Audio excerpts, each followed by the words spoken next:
What is up, everybody? Welcome to episode number 22 of Oz Talk. I'm the man of the hour, Smitty.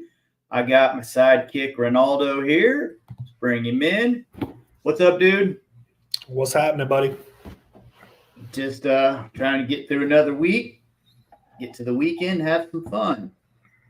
Yeah, you got it, man. That's always the plan, right? That's how I'm living. Weekend to weekend. I don't have much planned for this weekend. Just play a little Millbrook League, probably. Just hang out. Probably go watch Keeper.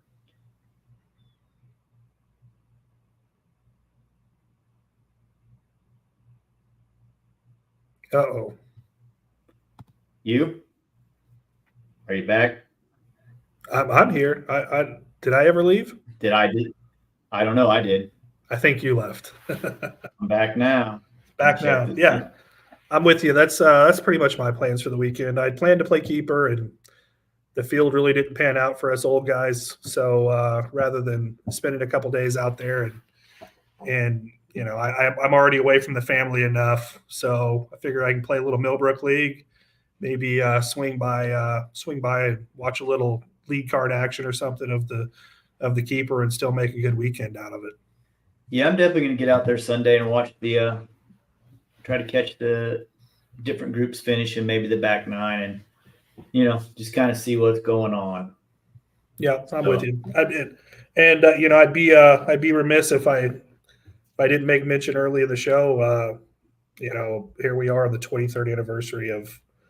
We were just talking about 2001 earlier, and we're on the 23rd anniversary of one of the darkest days in our country's history. So, never forget what happened in New York on 9/11/01. It's crazy to think that we're 23 years down the road now. Yeah, I during my first hour, I put my daily agenda up on the board, and I looked up there and saw that, and I was like, "What in the world?" So then I asked a kid, and they're like, "Yeah, we've heard of it." And I'm like, well, these kids are 12, 13. They have no idea. So, yeah, it seems like a long time ago for sure. But, I remember exactly what was going on. I was standing in the office at Ransom trying to get a sub because I felt like crap. And I went home and was just laying in my couch, like drugged up on Dayquil or NyQuil or whatever. And it was just like the weirdest dream I've ever had going on in my life. But it was actually reality. Yeah, it was one of the strangest days. I remember where I was. I remember everything about it. I remember going home that evening. I was still married to my first wife at the time, and then the boys were just tots at that point. And remember watching the TV all night from New York, and it was so surreal. It's even to this day, it's almost. You feel, like you said, it's almost like you were living a dream, like something that didn't even really happen.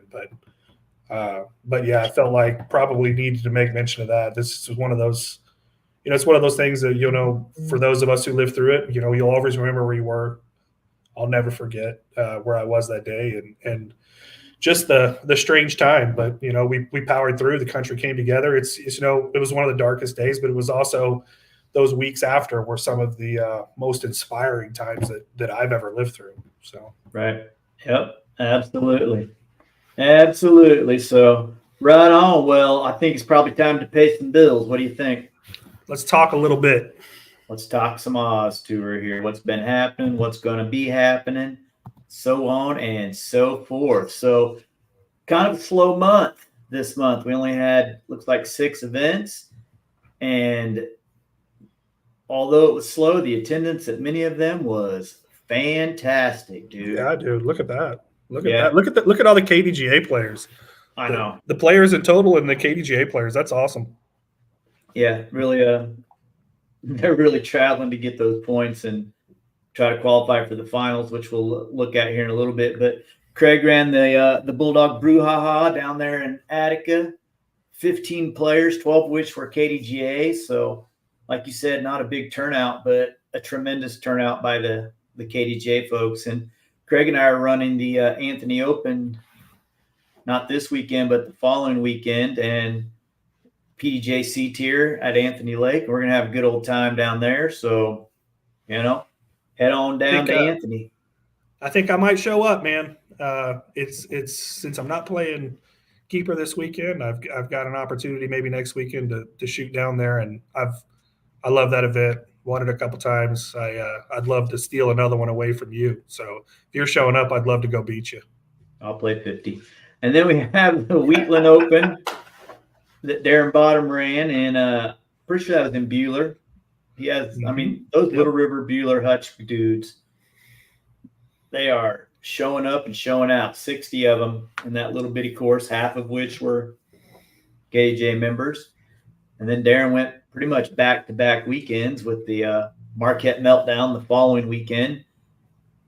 Pretty good weather for that this year. I used to not know if the name was Meltdown because it was 900 degrees in those trees, or if it was Meltdown because dudes are melting down. And after watching a couple guys on my card play hole 17, I think I saw a 13 and a hog's nose. I understand the meaning. Man, I knew you was up there, and obviously a lot of other dudes that I try to follow, and I wasn't able to play, so I was keeping track of the scores, and some of the numbers that were popping up were just mind-boggling. Yeah, upside down sixes and hog's nose and baker's dozen, and we saw it all around there. But man, that course beat some folks up in some places. I love that place. But I don't like the idea that one hole or two holes can just ruin your entire day. I think that's a little much for me. But I managed to play for the easiest 4 and 3. I think I poured that stupid thing both times. But dude, if I'm not in position, I just throw it on the island and lay up and get the heck out of there. I don't need to try to lose 5 strokes to save a stroke. And then Joe Woe and the Ducks crew ran the Peabody Open there and did a test drive on a new layout. Peabody's going to expand from 9 that I laid out way back when I lived in Winfield. Rusco asked me to go down there and design it, and I designed those 9 holes. And I don't know if any of the old 9 are staying or if they're going to get all new ones. But yeah, expanding the course, 78 players in Peabody, pretty awesome. Yeah, that's wild, dude. That's good on them. And 21 Katie's. A lot of players at all these events, but what's really standing out to me, man, look at all those KDGA players. So good. And then our dude Loft ran the Chappie Chuck 2. 21 people down there in Chapman, over half KDGA. And Loft and I are teaming up to bring an event to Abilene next month as well. So pretty cool. The Aces and Eights by Wild Bill Disc Golf Club. So that's going to be a good time. Love that event, by the way. That is so good. That's all Loft. That's all Loft. And then looky there at the bottom, dude. 180 players. Probably could have had more if they'd had the room, yeah? Easily. There was probably 15 or more on the wait list. And when a wait list gets that deep, how many people look at that and say, no way I'm getting on there, and just, look for something else to do. But you know what? If you have ran a tournament 40 years in a row, you're doing something right. And just so awesome. I love going down there. I love hanging out with all the people that you don't see very often. And Ethan and Dylan Spellman were the 2-headed monster that ran it this year, and they did an awesome job of keeping everything going. And they dealt with some issues like football parking. There's a hole that plays near the parking for the football field, and for the first time in any of the years I've ever played, Fort Hays State had an afternoon game. So that kind of caused a little monkey wrench in their plans, but they've done some stuff. They've added some holes and changed it up. And we used to always do 2 18s and then a monster 24. So and they have to do a cut. So this year they did 2 what they called Monster 18s, which not as mean as the original, but still some really cool holes on there. So I'm glad to see the kids stepping up to take over that, man. It's been they've had a different regime running that tournament for a lot of years, and Dylan and Ethan out there are young dudes and kind of the next generation, so to say, and good on them for stepping up and wanting to keep that thing going in the same vein that it's always been. Because I mean, everybody, like, I think I might have been the only one that's ever been out there and didn't go back, and it's not because I didn't have a good time. It's just it ends up being at a bad time of the year for me. yeah, and even though Ethan might not have been running it all these years, he and his family have always been, for a long time, probably 10 years, been really instrumental in getting the course set up, moving things around, making sure things are done behind the scenes that, kind of go unnoticed. So yeah, the Sean's family they're really integral in Hayes disc golf for sure. Let's see what's coming up. This weekend, Keeper of the Chains in Wichita, A-tier PDGA event. I think last I saw there was about 150 or so signed up for that one. I think they're still taking registrations through maybe tomorrow. Obviously, we already talked about how we're going to try to get out there and maybe watch a little golf on Sunday. So, we got that one coming up. And then next weekend, you and Craig's event down there in Anthony. Anthony Open's always a good time. Unfortunately, I'm not going to be able to, even if I make it, I'm not going to be able to take my camper down there. I always love going down there, take the camper, just making a weekend out of it, because the lake's a cool place, and that's a fun event. That's a fun course. Same day, Flint Hills Open. Eli's got another one going on. Eli's really stepped up and running quite a few events this year, man. That's right. Council Grove, is that, I'm going to assume that's at the lake course? I think they're doing a temporary course on a ball golf course. Oh, okay. Possibly. Oh, I think I did see this. I did see this. That's right. It is I think you're right. Darren, another event, Bueller Frolic Dubs.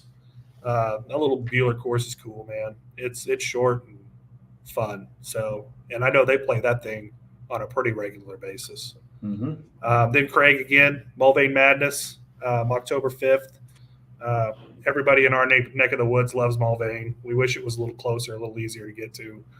But that ought to be a fun one. And then same weekend, you got Darren doing Lincoln, that post rock, and I think he's been running that one for several years now. I think that's a pretty long running event too. So, we got some events coming up before we reconvene again in October.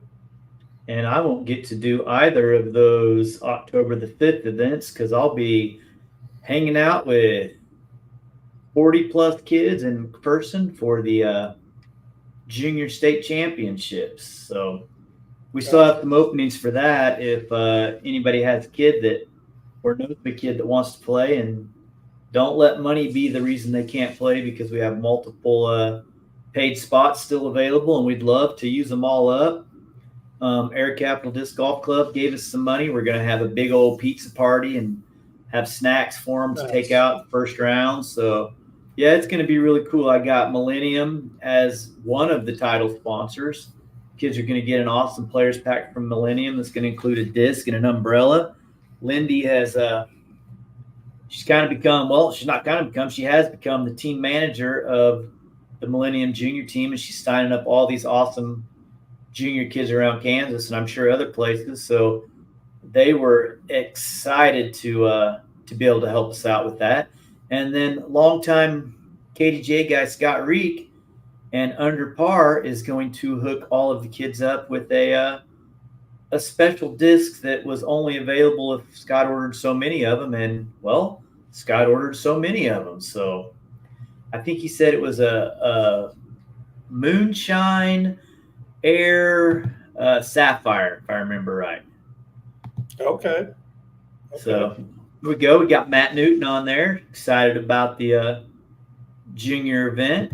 Matt was down there in Hayes for his first time, and I'm pretty sure he had a blast. So I saw a post about him talking about how much fun he had, and maybe even a top 5 finish for him out there. So yep, that's right. Well That's played, right. sir. Let's look at some current points, shall we?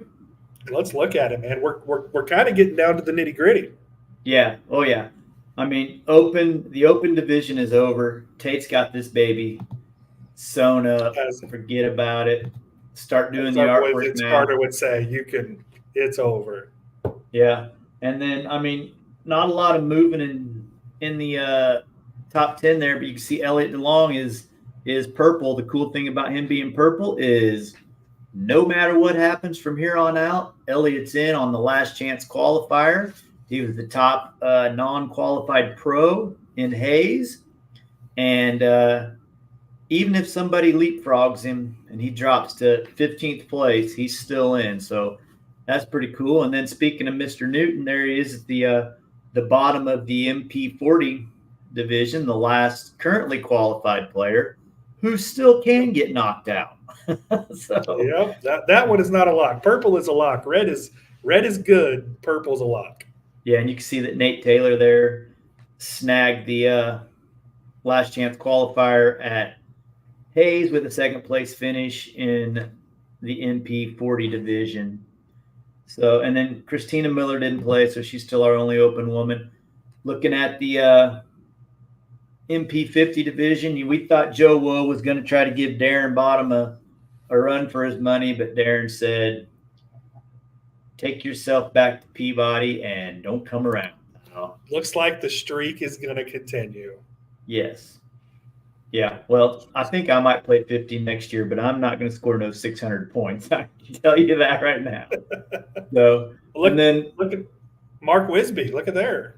Yeah, came in and apparently he's played a few events. I haven't seen him at very many, but he snagged that last chance qualifier from out of nowhere. And then over here in the MP60, the mailman, Kevin Norball, he was, when I updated these points, he was in 5th before this weekend and played Hayes and jumped quite a ways up. So that's a good thing for him. And then in the amateur divisions, Austin still holding on to that lead. He's pretty much led this thing wire to wire, hasn't he? Yeah. And Eli was in Hayes. I think Austin was in Hayes as well. Yeah. So this one's not over. This is gonna come down to it. I know Austin will be in Abilene for sure, and I think Eli already signed up. I think he was the second person to sign up. So these boys are battling. That's fun when you get a couple dudes in a battle. And then our local guy there, Bjorn Fab, is in 11th place, snagged that last chance qualifier. The interesting thing is that Bjorn plays some of these events and moves up, he could knock Armando out. He could be a spoiler. Yeah, so he's just trying to knock people out of the finals now. So that's pretty funny. I think that's how it works. That'll be a roarball decision in the end, but I'm pretty sure that's how it shakes out. And then one of our bigger divisions, the MA40 crew, these dudes, I didn't see the trophy. You know, we talked about the traveling trophy last time. Yep. They were all there. So something had to happen. And I know Pry won MA40 in Hayes. So, yeah, he got to add something to it. Maybe I'll hit those guys up, see if I can get an updated picture of that thing, because I'd like to see what's going on. Their division's getting a little out of hand. Looks like Pry's gonna take that one down. Well, he's a good golfer, man. He's probably, just like Phil, one of those guys that on the right day could cash in Open Masters. Sure. So yeah, they're both really solid players. And then I don't think much has changed here in the women's 40 except for my girl Jib. Except Jib's in. And Jib cracks me up, man. She's always so happy and taking pictures and whatever else. So good stuff. And then what happened down here in 50s? Somebody got in there. Brian Urban snuck in. Local Wichita guy over here in AM60, Robert Carlson, sneaks in. Jerry Staub is most likely winning that division. And then Tricity and Katie are both going to be in. I think they're the only two women. Katie played in Hayes, so she got that spot. So we need Tricity to be around a little bit more so we can get in tight with her. Her and her family go around and remodel Texas roadhouses. I mean, So, we've been known to partake. Speaking of which, this is live TV, so you have to excuse me for 1 second. I got to go get my food out of the hallway. Ronnie got stuck in traffic and had to order food on the way. So always carry on. Here's the mixed amateur 2 division, man. 20 of these dudes already qualified. Looks like that'll be the cutoff. And then Tim Cummings sneaking in there in Hayes and grabbing that last chance qualifier. So top third. So I'm not too smart, but I'd guess there's probably 60 in that division then, right? That seems like good math to me. Good math.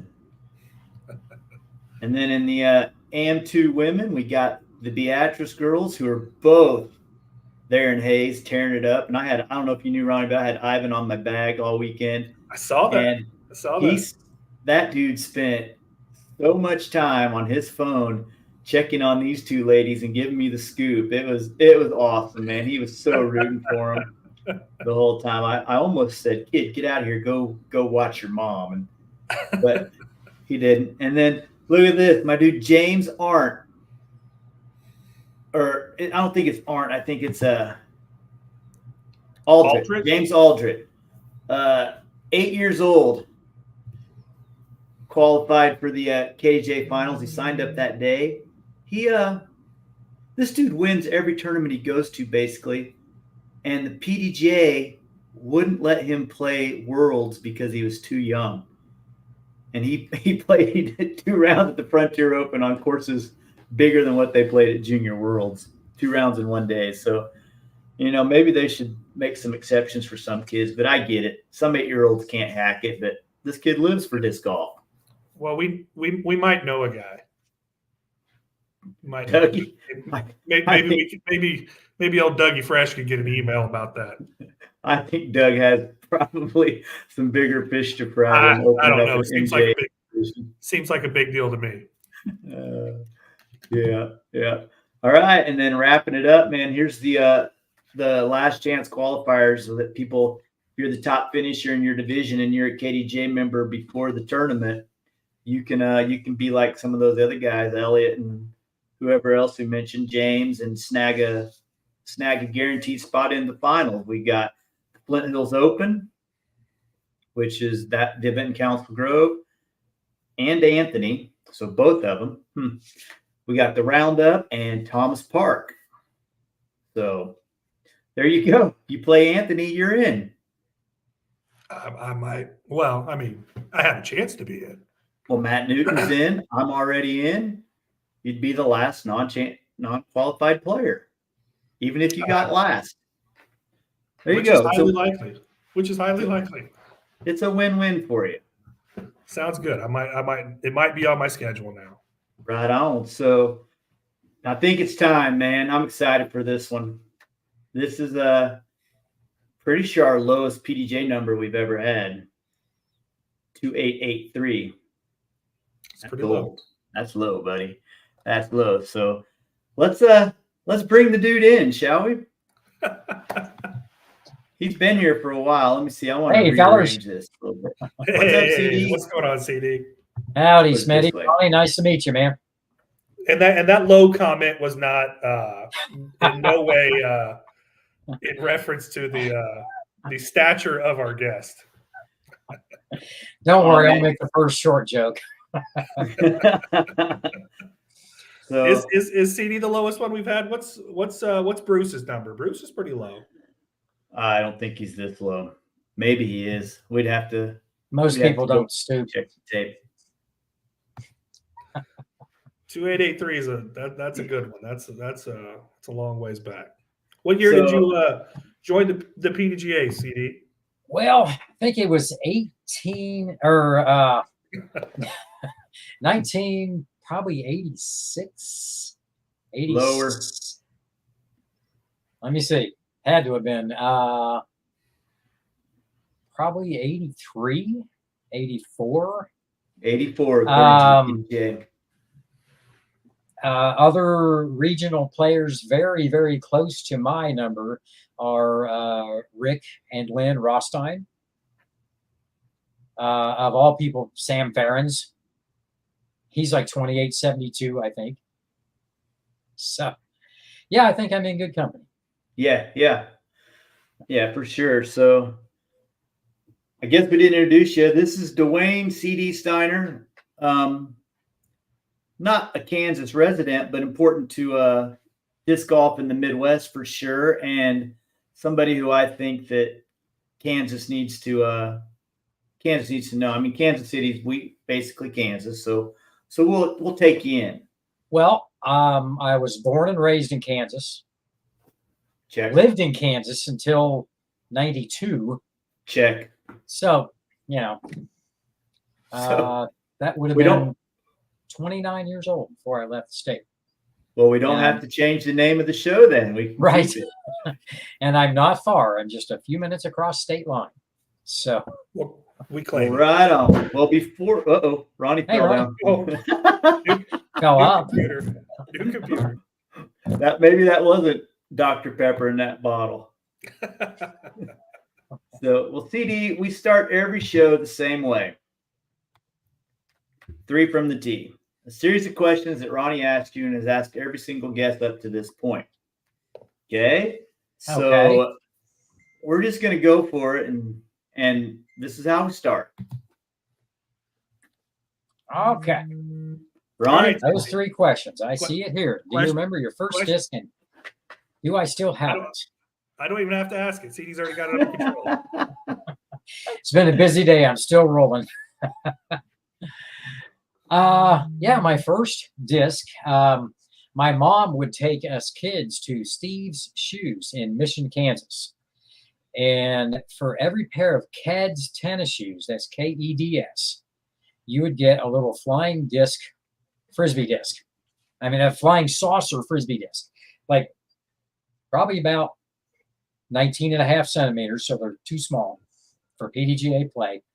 I don't know how many of those I went through or where they all ended up, but I was reliving this story to Lynn Rostein, and lo and behold, the next time I saw her, she presented me with one. So it is definitely in a box somewhere downstairs. So I do still have one. Right on. We've heard so many good stories from all our guests, but that's a unique one. That's a new one. I love that. And you can find them on eBay and such. I don't have a picture of one with me, but I'll bet you we could go down to the museum in Hutchinson and see one. In fact, I need to find out if Hubie Hughes Flying Disc Museum has one of those. I had not thought of that. I wonder if is that the online thing? Yes. I'm pretty sure he probably does. That is one amazing collection. So isn't it? We got to meet him out there in Flagstaff for 5 minutes. But nice. I wish we'd have got to go through the full tour of everything that was on site that day. But we I don't know if our tournament schedule was goofy that day or something. For some reason, we weren't able to go. Probably parking. So, it was. What are you talking about? It was great in Flagstaff. Ronnie, hit him with question number 2. Question number 2, CD. You get a dream card. You and 4 living, dead, fictitious, real, you name it. 5-some. You're one of them. Who's the other 4? Well, I didn't do a lot of homework. The first thing that came to mind was the KC Legends group that was put together a couple of years ago at Swope Park in Kansas City. The Swope Park, although it was at the new layout, which I call Swope 2.0. Myself, LaRon Harris, Dan Cashin, Crazy John, and don't forget Hal Baby Kurt. So that was a great time. A fella had raised money for skins and bonus holes and CTPs and stuff like that. And it's like LaRon and I were right back at it in the good old days, just head to head. How Baby snuck in there. I think Craze and Dan each got one skin themselves. And it was a great time, and one of the few times I've been filmed playing. And that's actually on YouTube. I could probably find a link to it. Jose Osa from actually Colombia, South America, now living in Kansas City area via Baton Rouge. He was filming the catch cam when I threw my ace. Oh, no kidding. And I still bagged that destroyer, a 154 Blizzard's Fly Far destroyer. Still flying. Oh. All I'm right. gonna have to find that now. I'm watching that. I'm actually in KC Metro right now, CD. Oh, so okay. coming. It was so a great. I got a 3-hour drive tomorrow. I'll probably put that on the screen while I drive home. There you go. I'll be making that drive Friday morning to head to the Keeper. So I will be in your town. Now, that was a great time. The KC Legends gathering. Jack Lowe interviewed each of us, sort of like what we got going on right here, and gave a lot of history about SWOPE and the KC Flying Disc Club in that entire video. It was great. A good start to archiving what's going on. It sounds like a must watch for sure. So yep. I'm definitely gonna have to hit that and check it up. And I might share it in the comments of this video if I can figure out how to do that. So right on. Here we go, Ronnie. You ready? Yep. Quite simply.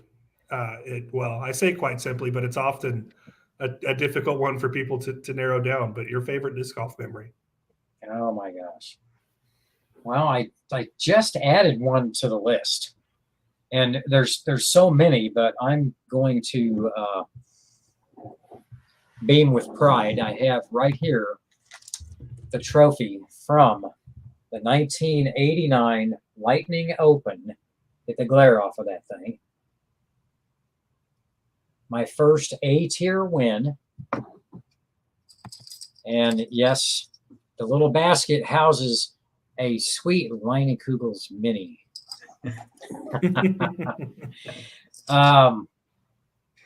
Yeah, I had just been driving 4, 6, 8, 10 hours weekend after weekend on my own and working Monday through Friday, just living it, loving it, traveling, sleeping in the car. You can do that when you're in your 20s.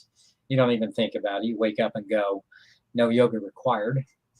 And had gone down to Dallas for that on what at the time was the longest course that had ever been set up for a PDGA tournament. And I have always been slow to add new discs to my bag. And the new rock, which is the domier rock versus the flat that was more like an XD, right?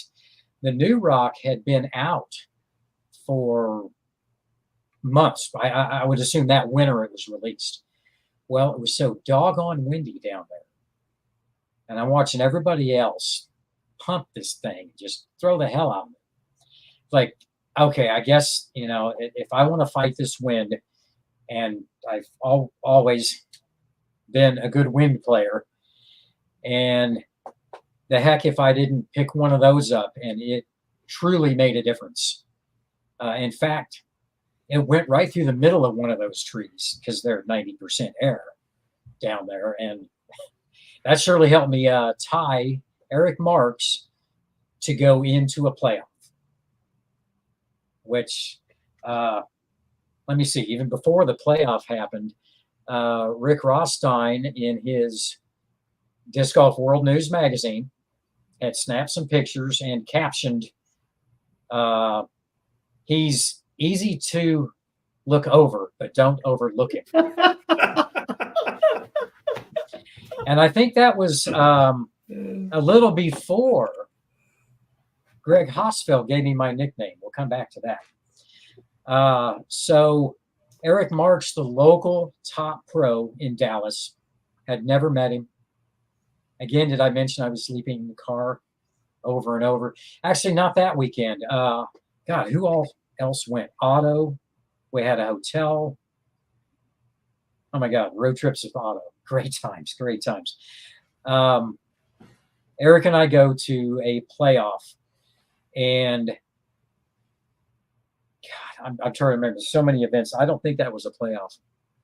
I'm thinking of the KC Wide Open where Rick had a final for us. Eric and I were tied going into hole 18, and this was, what's the name of that course? It was a temporary course, big park. We had about a 350-foot hole flat with a row of trees 100, 150 feet short of the basket. So you had a low ceiling. I'm like, you know what? If I want to get to the hole, I better roll my Stingray. And the heck if I didn't nail the roller, hit the pin, and stop 15 feet away. I'm like, okay, I know Eric's going to throw a roller too. And he and I were neck and neck the whole time, the whole event.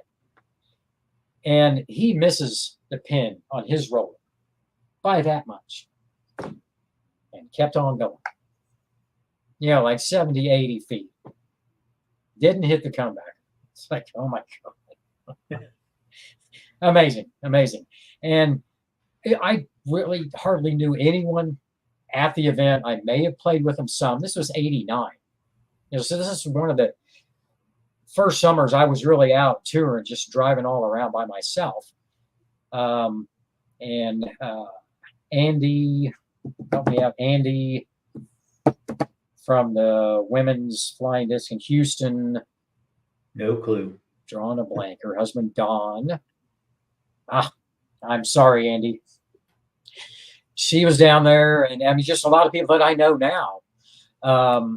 And they give you the microphone or whatever, say a speech afterwards. I'm like, I'm just having a great time and just playing, and I love it, and I love y'all. That was it. That's all you need to say.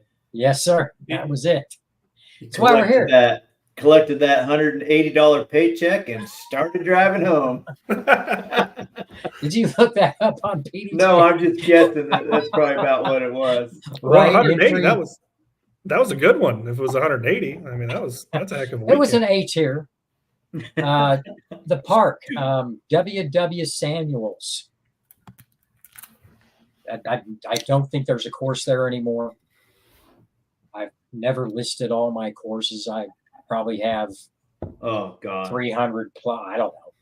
Oh, you got a lot. Yeah. Sure. Well, I'm intrigued by this nickname. Let's hear about how this all came about. Okay, so that was 89. The more I kept playing, I kept going to bigger tournaments, B tiers, A tiers, and I would meet a lot of the travelers from what they might call the Midwest, the Ohio Valley. Players from, namely David Greenwell, Slate Paul, many players down that direction. Players from the Southeast, Dean Tannick, Greg Hosfeld. That's who first said, look at that compact disc player go. CD. And I'm like, I'll take that. So that's where the CD came from. Yes, the compact disc player. All right, I figured the D was for Dwayne and the C was a real first name or something. I didn't realize it was all just. Many people guess that same thing. Yeah, like Charles or something. Wasn't it Greg like a awesome juggler and comedian or something as well as disc golfer? Yes. Greg Hosfeld traveled doing comedy, juggling, probably even mixed in some freestyle with his shows. He did cruises So he was the onboard entertainment for cruises. Wow. He is such a talented guy, and always something funny to say. I try to live up to him. I know can't do it. I've got dad jokes coming out my ears, but That's crazy. That's cool. I even have a custom license plate on my car. I've seen When it. I was in Kansas, it was CDPLAYR. That was my son, the Marine, just walking by. And when I moved to Missouri, they had only 6 letters in their license plate, custom plates. So it's CDPLAR. And people are like, "Are you a disc jockey?" I'm like, "Close." Yep. Close. CD. Ace Mason, rest in peace, would say CD Plar. Nope. Indeed. So I have a new custom license plate on the way because I had some front end damage on my previous car where the plate was damaged. And now they have, you can buy colleges or fraternities or whatever and have your custom information there. I am getting a new custom plate for Donate Life, fundraiser for organ transplantation in honor of my wife, Vivian, and her kidney transplant that she just hit 10-year anniversary for. So yay, Vivi. Yeah, heck yeah. You said she's in the Philippines right now, right? Yeah, she called me while we were getting ready to start the show. Wanted me to buy some gifts to take down, with me to the Philippines because I'm leaving early Monday morning. And did I mention my Marine son lives here? So hoorah, you don't want to come here unless you bring food and beer. And then you're safe, huh? That's right. So, what's that? What's the trip? Ronnie, speaking of beer, I just opened a BKS brewery, basically South Midtown, Kansas City. Okay. Collaboration with Dick Parker every year. And that's not zooming in very well. It's not focusing well. But it's a little bit of an adult beverage here for us. There you go. I was going to ask you, I know when Bruce was on, he said he took that trip to Thailand to play. Have you been on that trip to Thailand to play disc golf? Have not played Thailand, but 2 weeks after I met Viv, I was scheduled to go to the Japan Open, so I went. 92 Japan Open. And they did not have the weight limits on the discs then, so there was no problem. Oh man, now I got to learn 150s. Heck, I throw discs in the 150 all the time now. But yeah, Japan Open, that's one of the things I had on my list. What a great time. Traveled by myself, didn't know a dang thing about international travel. The Japanese TSA guy, he's like, "Do you have anything to declare?" Yeah, I'm going to have a great time. That's what I declare. No, I don't have tons of money on me. No, I don't have any drugs. Now I'm older and a little wiser, and I know what I should have answered. Yeah, man. So I've got some stats about CD that I think are worthy of sharing. Ronnie, are stats going to be in your game, or will I ruin your game? I have a no stat game this time, so you are good to go. All right. So, CD, I have you for 402 PDJ events. And winning 97 of those. So you're winning about 25% of your events. Pretty close. I'm trying to get 3 more by year's end. Well, I see you're trying to get one this weekend. We'll see. I'm staying at why am I drawing a blank? It's just been such a crazy day. Curdy B, staying at his place this weekend, and he just got signed up. Yeah, he and I are tied on our ratings, so we shall see. That'll be fun. I think we both work for a living, and we're not out there practicing every day. So, well, you're talking to Curdy B's boss. Curdy B may or may not work for some other people, but I not directly, but something like that's great. So, and I just went through and I wanted to see how many times you'd played the World Championships, because I think that's a pretty cool telling stat of how serious somebody is about disc golf, how many World Championships they played. You have any idea how many you played? I actually put that together this year. And let me open up the spreadsheet. We were talking about how many KC Wide Opens have you played and this sort of thing. And nope, I don't have Worlds on here. But I believe this year at Masters Worlds down in Emporia was either my 17th or 18th attempt. I had a post on Facebook to that effect. Yeah. 17 of them. And out of those 17, it's probably going to be hard to pick. But if you had to pick one that was just the top dog, not because of how you played, but because of the tournament and the people and the city and everything that went into it, what would be the CD Steiner #1 Worlds? Wow.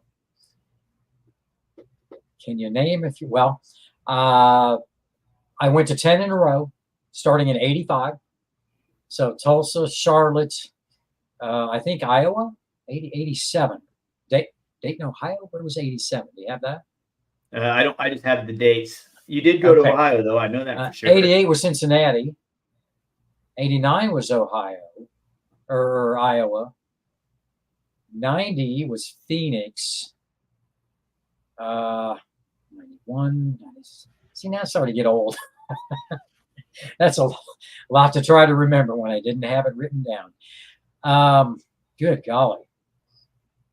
Tell you one I did not play was Masters Worlds here in 2018. I had gone to play a new course to myself. Say, okay, get new focus on something you haven't seen, and did well the first round. And 6 holes to go on the second round of the day, I broke my left foot. I stepped what I thought was a shadow, and it was a hole next to a tree. I thought I was stepping. Well, I stepped on a root of the tree, but then tripped into the hole. And I did not get to play Masters Worlds at home because I had a broken foot. I was on the bench. And I know that would have been, good play or bad. Just the fact that it's at home would have been wonderful. And so many wide opens, Worlds. 09 Amateur Worlds was here, and I helped do the online scoring for that. It's one of the first times it had been done online, and I know that was a treat. And I had people messaging me, "Oh, thank you so much. This was great to be able to see the scores." I mean, there was no video at the time. That's one Worlds that kind of stands out. I didn't even play. I had 2 top 20s in 88 Cincinnati and 90 in Phoenix in the Open. And between those, I would say Phoenix, just because, the time of year, of course, I had to do it in October. So, otherwise it's just way too hot down there for being out there all day long. I think we were still doing 2 rounds a day for 4 days. I'm sure you were. And then 18, and then a final 9. Like, oh my God. Yeah, kids these days, they don't know how easy they got it. I'm talking to you, Ronnie. Yeah, he is the kid wish. Here. By a couple of years. One of the courses that they play at Worlds now, though, is probably equivalent to the 2 that you played in that day. I mean, the disc golf courses are just so massive that these top dogs are playing, and it would probably break one of them if they played 2 of those in a day. Right. Speaking of the world's courses they're playing these days, and the DGPTs and pluses, like, oh my gosh, yeah, they wouldn't be able to do 2 rounds in a day. I know I'm good with one. And at Worlds this year, I liked how they mixed up the open boomer holes, the tight wooded holes, but even the tight wooded ones were still 450, and these kids are parking them. What the heck? I'm like, all fairway hits matter. That's one of my new hashtags. Yeah, down the fairway, if I get 320, 30 clean, then I can go for the green. Right. Yeah, I love the idea of how they did it this year, where they had the, like you said, the tight course, and then they had the one where you could just, throw it more freely, but the OB was everywhere. But I think if you're going to crown a world champion, I think that's the best way to do it, is to test all skills versus playing Emporia Country Club 4 times. The farthest right-handed thrower in the world is probably going to win it. Right. It should not be a distance contest, but the top players have the distance and still some great accuracy and putting. Oh my God. Right. If I hit a 60-footer in a round, I wasn't getting close enough. Yeah. Ronnie always says you can't make the courses too long for these guys. Distance doesn't matter, and I mean, he's exactly right. And like you said, the best players in the world are thrown at the farthest and the most accurate. So yeah, they are amazing. So, I don't know what the length of that Lightning Open in '89 was, but like I said, it was the longest one they had set up for a world championship. And you had to, I don't think there was any artificial out of bounds. I guarantee you there wasn't. You had to put yourself where you had that next shot. And W.W. Samuels was fairly open. You had stuff in the way, yeah, but you didn't have these restricted lies behind bunker bushes, and there was no water. There might have been some buildings and parking lots and stuff to avoid. But that was just boom, go. Your Frisbees were far more valuable to you at that point, too, because you lose a disc now, you got another one the next day, where you got a trunk full of them. At the Lightning Open, you had to take care of what you had. Correct, and I still do. Like I said, I'm still very slow to add new molds to my bag. I have to have the practice time of a few rounds, not just a few shots, and to know this disc is what I need for that shot. I have a 168 Champ Leopard that is like most crystal clear lime green, and it is beat. And I think Innova was on to something. This was in the factory second box. I should go grab it. It has a couple of really large bubbles in the rim. We don't want that. Throw it in the factory second box. Oh, Blizzards. They figured it out. They discovered that. And that disc has 4 aces on it for me. And I done sent that Leopard swimming and was without it for about 7 weeks. Thank goodness I got it back. I threw money to every person that touched it, getting it back to me. And it's like, it's worth it, and I'm having to work that back into my bag because I've not been throwing it. It's like, okay, that's what this does, Its replacement also went swimming because it's not nearly as flippy and it's very stable, and now it's deep in the water. So, I have to have a disc in my bag for a good time before I'm ready to use it in a tournament. And I might even comment during even a league round. Hey, that was the first time I've officially thrown this in a scoreable round. I don't have a bunch of backups, but I tend to carry discs that are very similar. Like I'll have that beat up Leopard. I'll have a TL that is also probably 20, 22 years old. Jack Lowe charged me $20 for it. Said it was a fundraiser. I'm like, whatever, Jack. I'm still throwing it. So, and I carry a T-Bird 3 flat top. So I have that range of flights in 3 different discs versus trying to throw the same one different ways all the time. Mm-hmm. Although you definitely work that into your skill set. So, right. So you've been an Innova sponsored player for, man, a long time. How long has it been since you've been on Team Innova? Right before 09 Worlds was here, got a hold of Sam Ferens, and we had known each other and played against each other, alongside each other many times, and said, "Hey, Sam, whatever happened to, do you think you'd get me on the team?" He's like, "Oh, heck yeah." He brought hats and shirts and stuff with me, and that was in 09. So 15 years ongoing with them. Thank you, Sam and Dave and Tim Solinsky and everybody. I mean, what a job they do for all their team members. And every manufacturer is just doing so much for the players. It's great. It really is. Most. There might be a few Lone Star people that disagree with what you just said. And Prodigy. Yeah. I know. It's still a growing sport. It really is. Call it growing pains. I don't know. I'm not going to jump ship or anything like that. Why would I do that? Right. Innova takes care of me for what I can do for them, and it's a good book.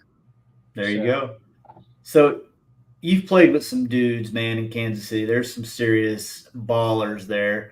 You got Crazy John, who at his peak was he the best, or was he the same time? He's a little pre-Climo, wasn't he?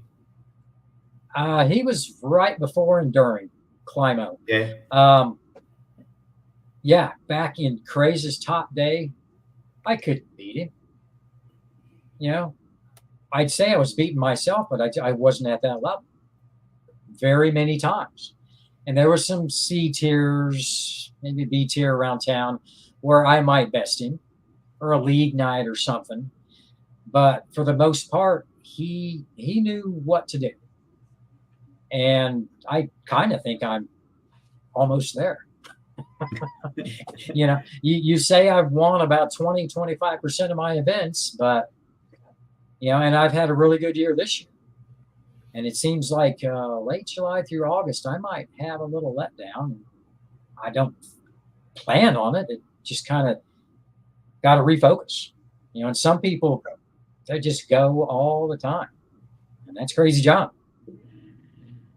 Does he play at much anymore or not? He will get out with his gal pal and play some object golf. We had a gathering a few weeks ago at his place when Lynn Rostein and her new husband were in town. They moved to Chapala, Mexico, south of the border. So yeah, he puts on a great time getting together and baskets in the yard to putt at. And, like I said, he'll get out and just play some casual golf. Get out with Otto and Hal if he's in town. Hal moved. Didn't even tell me. Yeah, it's still got some skills, but for what he's gone through, I think he's had both knees replaced. It's like he's just doing what he can now. So, and then after the Crazy heyday, you had to deal with the LeRon heyday. I knew you were going to say that. Just kidding. Oh my gosh, talk about focus and skill. Yeah, in LeRon's top day, I'm thankful to have the longevity and continue to have fairly steady results. And my rating went up a point yesterday. That's because they throw out the terrible rounds. Good grief. Yeah, LeRon is one of the first local players to work on a forehand and really have control of it. And that's because he was playing with the top guys when they'd come in for the wide open. He's in that top group and he's watching them. He's out practicing, figuring it out. Made a name for himself, the Who Man. Mm-hmm. There's another nickname. I gave him that. Oh, no kidding. He would be at leagues, tournaments, whatever, around town. Still lives here. And coming in first place is Ron Harris. We're all like, who? Who? So he became the Who Man. And he took that to heart. And he's got his owl logo, Who Man, strong, and all that, what he's been through. So he's my brother from another mother. For sure. So many of you guys are. I've told Smitty numerous times before when I was just a kid at that time, but watching the Rob, I mean, as impressive of a player and as talented a player as I ever saw in person. When I watched him play that final 9, I mean, threw shots that were, jaw dropping, and yeah, I mean, Laurent might, like I said, maybe the most talented player I had ever seen. Yeah, was that a Swope 1.0 for the wide open one year? Probably. No, this was at Emporia Open, Pegasus. Oh, okay. That's when I met you. That's what we were trying to discuss when you snuck in on our conversation on the waiting room. Yeah, it was 2001, I think, is what we decided, and it was called the Emporia Open. And I remember watching the final. I didn't know Ronnie then. I lived in far western Kansas, and it was LaRon, who was absolutely jaw dropping. And I knew Ron Kahn because he had come to Ransom and played a tournament. So I knew of him, and I thought he was like the most amazing thing I'd ever seen at that time. Yeah. And then it was Eric and George. Oh my God, what a group. Yeah. And I was watching them. I was watching them play hole 17 on West, and it went backwards where you had to throw over the big trees to the like little surrounded island. Fun. And one of them just dropped a bomb, and you were behind me or beside me or something. And I'm like, holy cow, man, could you imagine throwing like that? And you're like, oh yeah, I do that. And I'm like, what? Who the heck are you, man? Well, yeah, I gloat sometimes. Well, while you were doing the research for that, didn't we find out that CD was the first man out of the final 9? 5th place that year by 2 strokes. Still coming up short. And you beat out Chad Garrison to get in. I mean, he was 6th right behind you. So yeah, so that was a long time ago, and I wasn't even a PGJ member, so I had to go creeping in on your page to figure out exactly when that was. My first year was the year after. So and I would have signed up for the PDGA immediately after that to go to turn pro and go down and play in the doubles. Yeah, I heard you mention national doubles, right? Round Rock. Kansas City crew went down there, I don't know, like 5 or 6 years in a row or something. And one year, Bruce Hudson and I, Deuce, teamed up for doubles and had this big hole down the hill, dogleg right, and out of bounds behind it and this stuff. And there's no spotters, no officials, any of that. And he wasn't sure if he went out of bounds. So he goes down like 350, 400 feet, whatever. And he's like, yeah, it's good. Yeah, we're good. I'm like, gosh, I'm all the way back at the tee. I'm like, oh, crap. He's out of bounds. This is out, right? Okay. So I laid up way short. I think we bogeyed the hole. Probably cost us a chance to cash. I don't know. And he's like, no, it was safe. Okay, so I don't know when, but these days we've reserved out of bounds and safe. Oh my God. There's no red flags. There's no green flags. That's one thing that always sticks out about national doubles. So Otto and I teamed up one year, and we're matched up at some point. Oh my God, Mitch Mack probably had Gunner. We're probably playing against those two. We're probably 8 strokes behind and got second or something. Yeah, great times going down to that. Thanks. Speaking, I was going to say thanks to John Houck, Circular Productions, putting that all together. And speaking of John, he too is a compact disc player. Yes, he is. Now he's like about that much taller than me. And Greg Hosfeld, of course, called me a compact disc player, and I took it to heart. And John Houck told me, he says, you can have it. He's just a little sensitive, I guess. I tease him about it now and then. What about Hal Baby? How does he stand up to you guys? You guys, he's eyeball to eyeball, or is he a little taller? He's probably 2 inches taller than me, maybe 3. I don't think he's 5'4". I don't think I'm 5'1" anymore either. So, speaking of Hal, in my early Frisbee days, I was always the kid with a transistor radio and a Frisbee and my books. So in between classes, if I had a moment to throw a Frisbee and catch it on the way back, I would do that. In between classes, lunchtime. I'm always out there on the courtyard. So who's going to play catch with me? Okay, I'll learn MTA by myself. I didn't know what I was doing. Threw it to myself in the wind. Hal Baby, I think Crazy John too, came to Shawnee Mission West in 1979, my first year when it was a 3-year high school. And assembly, I didn't know what was going on. I skipped class and went and played Frisbee with a couple of friends. What did I know? They were doing a Frisbee demo. Like, oh my God. The Bud Light Daredevils. I missed that, but they also introduced Ultimate Frisbee. And so we had Ultimate intramurals for 1 or 2 semesters. Met some new people through that too, and worked on some forehand skills. Yeah, that's when I first heard of Hal. And God, how talented is that little guy? Yeah.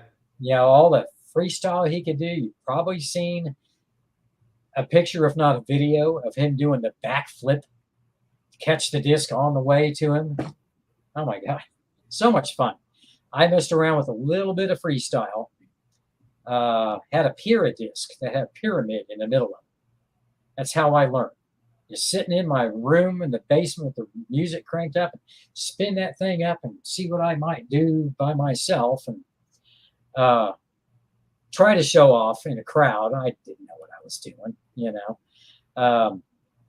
So many disciplines between disc golf, freestyle, ultimate, the field events. I ran the Kansas State overalls at Rosedale, I don't know, 5, 6, 7 years or so. And played and ran the event with helpers. Here we got to set up the accuracy target, make sure the water out on the course, all this kind of stuff. We didn't do freestyle. We didn't do ultimate. We didn't do DDC. But we had distance. I remember Bob Herbert from Wichita won it one year. Bitchin' Bob. I think he threw nearly 500 feet, if not a little over. Whoa. Of course, this was downwind from hole 1 at Rosedale towards hole 2. So it's mostly flat. Let's see. And at Kansas State's, we had the accuracy targets, where it's like a 5x5 square with 2 stations straight away. I do not know the distances. It's out there under the World Flying Disc Federation page somewhere. And from either angle, 3 stations. No, it was 3 straight away and 2 from the angles. So you had 7 stations to throw from. and 4 shots from each station, so 28 possible, 28 throws. No do-overs, no mulligans, wrong sport. And I think I would hit 17, 18, maybe 20. And I wasn't the only one competing. I didn't win it every year. But talk about having to learn a shot regardless of the wind. You know, that was great. We did have MTA. I have a couple MTA titles. Speaking of 85 Worlds, I took their super lightweight, called them a premium because it was an advertisement giveaway AVR. Came in our players package, had the tournament stamp on it. Conrad Damon and I, they used to live. Conrad Damon was the first CD from Kansas City. He lived here. We played Swope 1.0, 3, 4, 5 rounds a day. He and I went to Phoenix for the 86 states or something like that. And I had been practicing with that premium AVR. I didn't have a fastback for MTA. And it wasn't very windy at all down there, which is probably rare for Phoenix. And it was in October because, it's an event. You can't be out there burning and all this stuff. And I threw that disc up so high and so far, it caught some wind. Where everybody else is trying to get their fastback to float, double helix for more time on the way down. And I made the finals with one of, I think, only 2 players with over 10 seconds. Oh my God. Everybody else was 8 or 9 seconds because they just weren't catching the wind on a slower disc. And fastbacks are larger than the AVR. So made the final, won the final with like a 10.79. And Bill Van Ness prompted me to go to that event to golf. I went to golf and I sucked it up. But I had so much fun doing the field events. There I was just having fun, playing my heart out. Won that final against the Californians, the Arizonas, all the people that traveled Arizona State because it's such a big event. And they're like, who is this guy?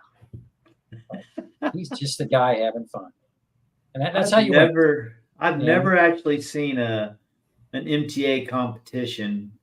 How far, to keep a disc over 10 seconds, how far would you have to run to catch? I mean, ideally, you probably throw it out and it comes almost back to you, I would think. Well, you want to have some run time because then it's in the air longer from where you started. Mm-hmm. MTA is measured from the time you release to the time you touch, first touch in your catch. And back then I could run, and I had to run. That disc was catching the wind and riding and almost getting double helix out of it, where it's back into the wind on its own and hooking back. And yeah, they asked, they said, man, that's so great. We love watching it. Throw another. So I did. And there, one huge tree got in the way, or I would have had 11 seconds. Ran around in circles on that thing and it hit the tree. But you never know what's possible until you work at it. And look at the players these days. God, I mean, there's so many. You've got Gannon Burr. You've got everybody in between down, and Emerson Keith. Yeah, he's like, okay, 5 inches taller than me. He rocks. He's a compact disc player. I didn't realize how young he is. It's like, you got all sorts, all body types. And who I play with Jim Oates every time we're in the same tournament. He takes one step and he's 6'6" and he just launches it. I'm taking 2.5 steps with my tight little curl and I'm launching. And we're neck and neck. It's just great to see all the different people and how they approach the game. And, you know, everybody wants their own style, but they know if they can do what Smitty does. Yeah. They can do what CD does. Yeah. Need some practice, Smitty. They try to mimic, right? Imitation, sincerest form of flattery. And people still, they end up with their own style that they built from what they see and what they've learned. And it may take a long time. You might say, well, this kid's a natural, but sure, he can throw it far, but his approach shots. Yeah, I think in the 90s and the early 2000s, people were a lot more, like you're talking about, individualized, because you really just had to watch people and you had to try to figure out how to do it, what worked best for you. And now if you watch any disc golf on TV, you see Paul Macbeth and everybody else out there throwing, because everybody's watching his coverage, they're watching his YouTube videos, they're just figuring it out. So yeah, I think to a point it's still pretty individualized, but I think they know now the mechanics of, if that disc comes through straight, you're going to create so much more force than.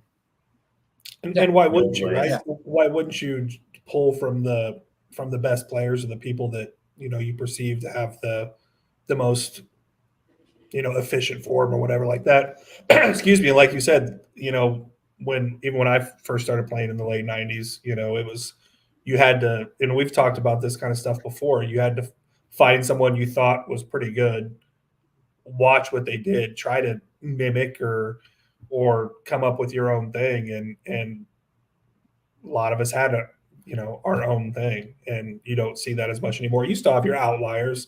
There's some nuance, and you see some of the guys with goofy stuff like a Matteo or something like that for the tour guys that just do it a little, theirs is just a completely different thing, but you don't see near as much of that, where it's a lot more cookie cutter these days at least at the professional level. Power Heiser, backhand or forehand. If they can work on that flex and get the stall and stuff like that, great. That's stuff you have to work on. Anybody can throw a Heiser. Mm-hmm. How far can they get it? How accurate can they be? Mm-hmm.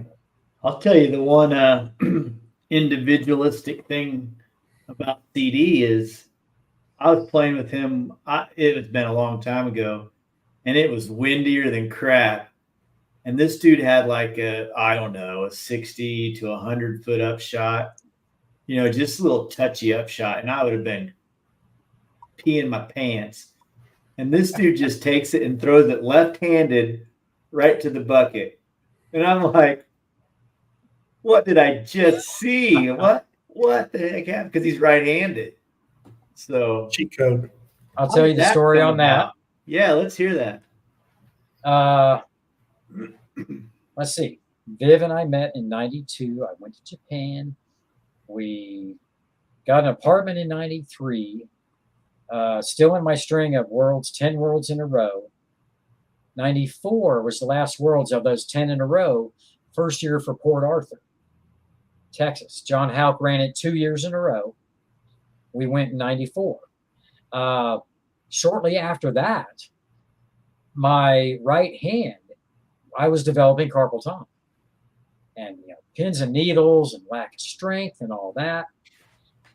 I pretty much quit playing for almost a year, and figured out it was the ergonomics of my workstation at work. On the computer, I wasn't sitting right, things out of reach and what have you. Older and wiser, thank you. I learned to throw left-handed when I came back. And I was throwing, Discraft was the first company to come out with 150 gram discs. So I'm throwing 150 gram Cyclone left-handed, and I'm getting it 200, 250. Like, okay, I don't have to throw hard now. I can practice right-handed. But I continued throwing more shots left-handed. And now I don't practice much left-handed, but if I see the opportunity where the wind or the hill says I need a left-handed shot that's going to get knocked down or land level to the hill versus bouncing and rolling, I might throw a left-handed shot up to 100 feet or so. So it's just because that seems to come natural now, knowing what I know about the flight of a disc and the landing and my abilities. So everybody, and there are many more people. John Belty from Oklahoma, he can launch both hands. Oh yeah, amazing. Yeah, he can throw just as far left as right. I think. Yeah, I think it's equal. I should be seeing him this fall. I think. I'm shocked he's not here this weekend. Is he not playing keeper? I don't think so. Don't think so. I don't think so. I don't think so. But yeah, learned to throw left-handed there. Came back still throwing 150s. Not only Discraft, Innova started coming out with lighter weights, and I've always thrown a mixed bag, but always had Innova in the bag until 09 when it's nothing but. You know, heck, I had a 150 gram DX Banshee. Just ripping the heck out of it. You know, stable, predictable, not the fastest thing. It's a 6-speed. Got an ace with one of those. One hashtag I had then was Banshees are fun to throw. It's like just having a good time, you know. Learning. We didn't call the hashtag then, though. We just called it a saying. Just a quote, a dad joke. I don't know. Well, I think it's time to. Shall we play a game? Shall we play a game? Shall we play a game? You got time for a game, CD? Is this going to be like a Fast and Frenziest or? I have no idea what it is. This is a Ronnie game. Smitty, I always do the game. Smitty doesn't get a no, so it's going to be. Usually they're designed to make me look like an idiot. So let me quickly look at my notes. This one will do that. Let me interrupt you quick. Looking at my notes here, one of the first times I had to throw left-handed, Dale Hockey, Haake, PDGA 2114. He held events in Moline, Illinois, Quad Cities, right? And he would draw out a bunker. And if you landed in that bunker, you had to throw out opposite hand from how you landed in that bunker. So I began throwing left-handed. I don't even know what year that was. That might have been like 89, 90, 91. Why doesn't the PDGA adopt some rule like that where there's a bunker and you have to throw left-handed? That's a practicable skill that these guys could get efficient at, the ones that practiced it. That could be interesting. They'd have to introduce it in an X-tier tournament, I'm sure. I'm not all up on the rules and what's needed for that. But yeah, I found that because I know you're going to come up with some new questions. Have I ever knocked over a homemade basket? Yes, at the October 1st one. From the tee. Okay, next. Wow. Well, let's do this game. So, Ronnie, I'll put your. There we go. Okay. Maple Hill, 01. Just calm down. Okay. I'll take over from here. How about that? So boys, the name of the game is Which One Was It? Okay. So as you can see right here, obviously they're all hole one. Okay. They're all hole one. There we go. Okay. So this one is obviously, we all know this one, the #1 ranked disc golf course in the world and maybe the most iconic hole #1 in the sport. Wow. So this is not one of our deals. It was kind of just to show you what we were going to do. Then he said it's Maple Hill. So I know, so we're going to get over it. So we're going to take turns here. CD, since you're our guest, you're going to get to go first. And in honor of our guest here, you're going to see a pretty heavy Kansas City theme, Kansas City area theme, and we've mixed in a couple of other Kansas courses as well. Okay, but we'll start fairly easy and we'll work our way up. But CD, you get to go first. Here is our first hole #1. Tee it up for him. I knew it. I just knew it. Tee it up for him. Waterworks 1.0. Hole #1 in first. I just knew it. Thank you. Yeah, That's awesome. Maybe my favorite hole of all time right here. My heart is pounding just The thinking new about throwing that layout. baby. The new layout moves that tee over to the left about 100 feet and still traverses to the same pins. Gotcha. I don't know that I've been there since they moved that tee, so I might have to. Yeah, I might have to Waterworks get up there. 2.0, 2 thumbs up, not double out of bounds, safe. Go play. I've heard it's nice. I've heard people like the flow a little better. Yes, I got to check it out. It out. It is nice. Smitty, you're up. This is a hole one you should be fairly familiar with. Oh, I know this one. Beloit, Chautauqua Park. That is correct. I wouldn't have any idea. I could tell because I've hit that stupid metal pole about 80 times. 50-50. It's pretty much right in the way. Yeah. Okay. Oh my gosh. CD, your turn. Swope 2.0. Well, I guess these are hole number one. So yeah, they're all hole. This is Swope 2.0. Yeah. I wish I would have been able to find a picture of the original hole one, but all I could find was the clubhouse there and not the actual tee. So this one had to suffice. Right. But I figured you'd get it home for us. Yeah, like that. Boy, hole one, Swope 1.0. Oh my gosh, so many memories. Yeah. Emptying the bag to practice and finally throwing one in the chains. It went through a V in a tree, but it still counts. I know this one. This is the Rock. Great course. Indian Rock.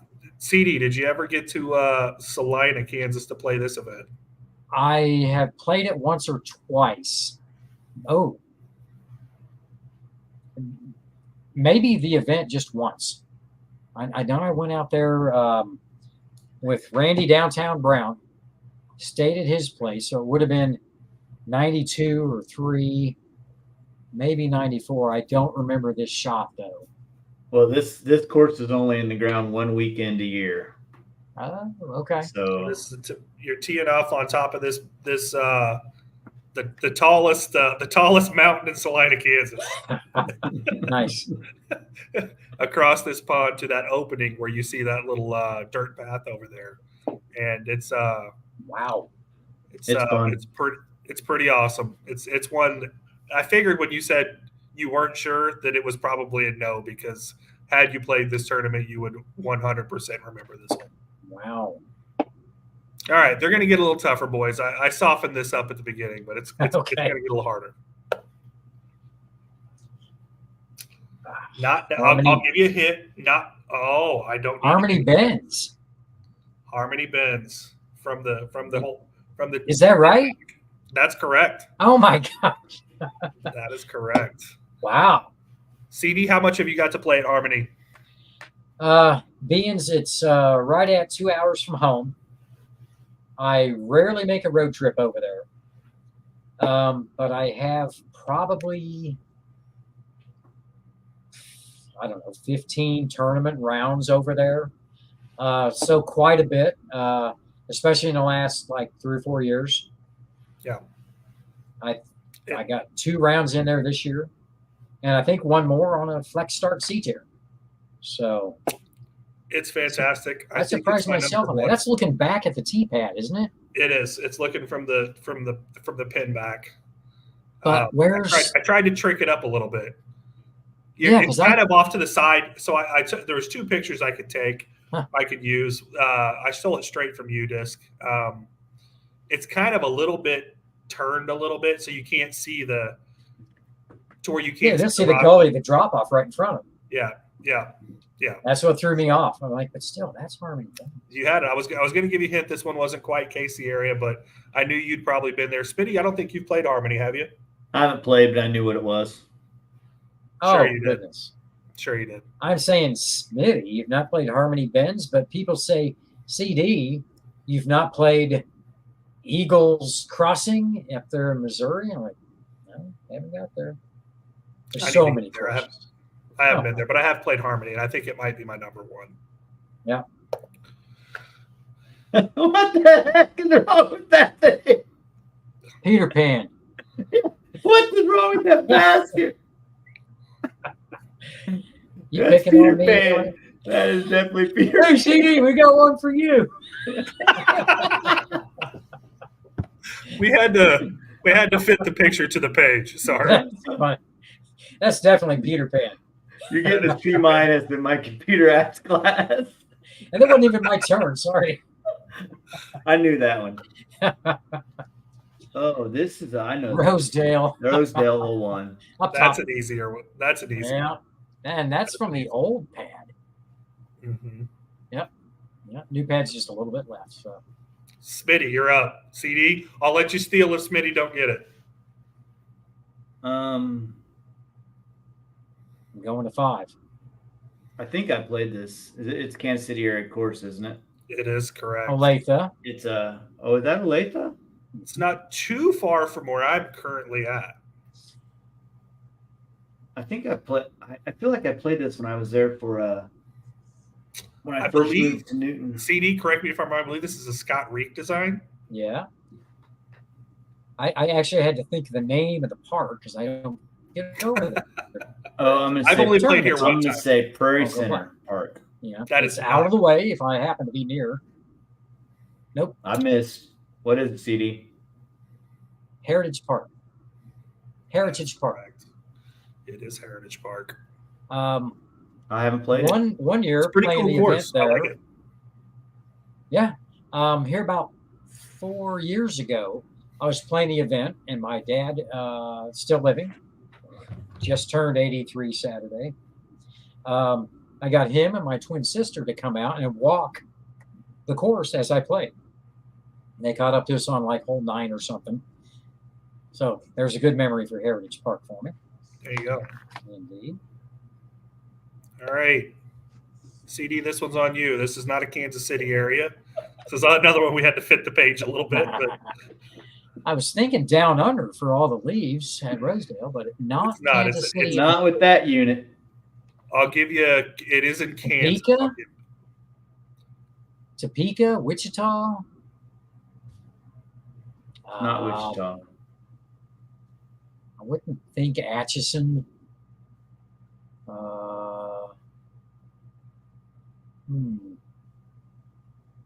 I see a school building in the back, so it's not Flying Bison because there's no bison. I don't know. You got me. Smitty, Hints. you got a chance to steal to tie it. Man, those are some big trees. I feel like if I'd played this, I feel like I'd know this great big tree in the background. You have 100% played this. My guess is both of you have played this multiple times. Really? Center of the state, east, west. Yeah, this might be a little too much information. You may have already mentioned the city. Is it one of the Crestview courses? I mentioned, or is I that- said Topeka, It says it's Crestview East. east. Okay. Wow. Yeah. This is Um, the one long pin, I believe. Okay. to the tee. Yeah, I wasn't even thinking they're all hole 1, so Oh Yeah. yeah. yeah, So okay. I see it. Down there along the creek, Right. Nice. All right. Cool And beans. this is our last one, Smitty. You got a chance for this one. Well, soccer field right on the course.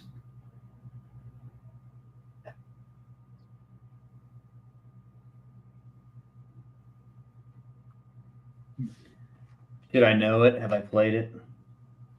I would think so. I'm not sure. I have not played it, unfortunately. Smitty, is it close to where you are now, Ronnie? It is not far. Oh, really? I'll give Smitty a clue. I think I just played there a couple weekends ago. I think Smitty just mentioned it. I think you did too. Going. I'll let Ronnie count. 3, Go for it. 2, 1. Fill him in, CD. Prairie Center. That is correct. Glad you didn't show CD hole wins. 2, because damn that. CD wins. Which one? Oh. is it? That's neat. That was good. That's fun. Cool, man. That's fun. So,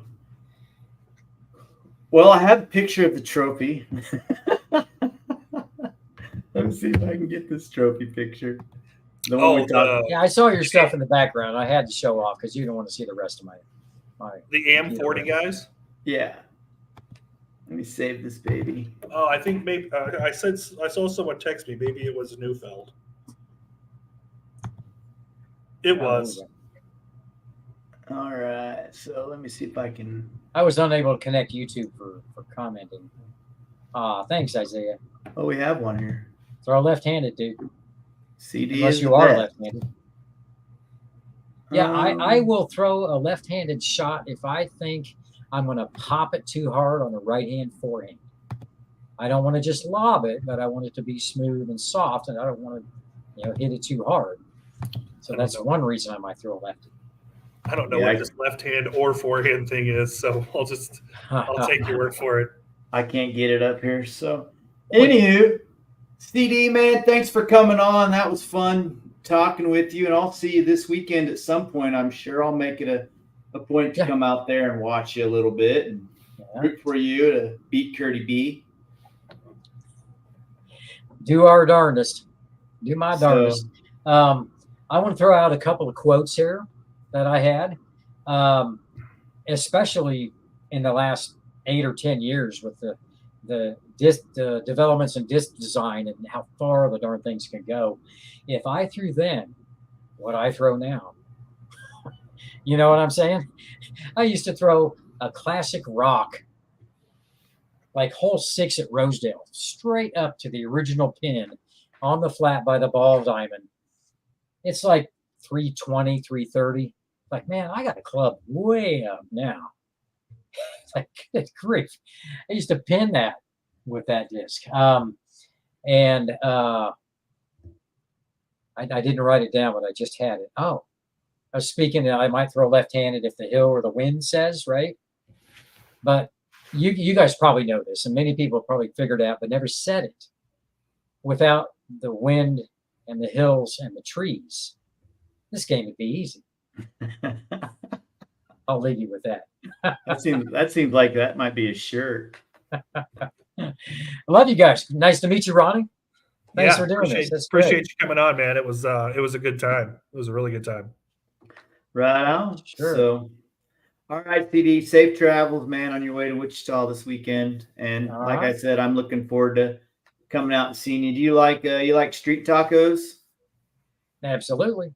Okay, maybe we should go get street tacos when you're at Clap, because the best taco in Wichita is only 3 blocks from there. Well, that'd be Saturday afternoon, right? Let's do it.